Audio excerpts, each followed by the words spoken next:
kamorkoli priješ v hotel, pa prespiš, daš en predlog hotelu za izboljšavo. Kakšne tipe predlogov si do zdaj dajo hotelom? Naprimer, enkrat sem jim narisal layout v jedilnici, kam naj natakarji odlagajo tiste krožnike, ko jih pospravijo za nekom, ki je že povedal zajtrk.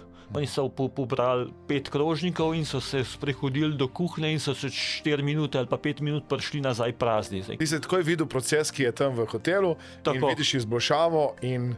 Kličem menadžerja in rečem, lej, tole imate stanje danes, tole bi bilo lahko stanje jutri, ki ga lahko jutri implementirate in to je nekako izboljšava, ki jo lahko zelo hitro naredite. Torej, kadarkoli priješ v hotel, daš en predlog.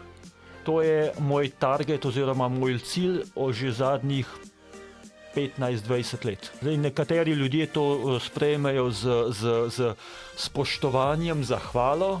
Določeni ljudje me pogledajo, ker sem tam vesoljska, sem padel z lune, se obrnejo in grejo stran. Sam to več ni moj problem.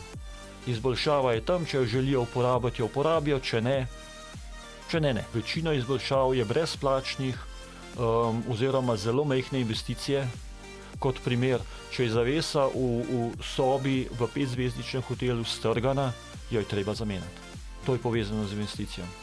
Če je pa treba, ne vem, koš prestaviti iz WC-ja tudi v prostor, kjer si je računalnik, je pa to ni neka investicija. Ne? Tako da te izboljšave so največkrat vezane ne z investicijami, ampak samo za spremembo majhnih stvari v samem hotelu, ali je to v sobi, v preddverju, v hotelski sobi, v kuhinji, jedilnici, kjerkoli.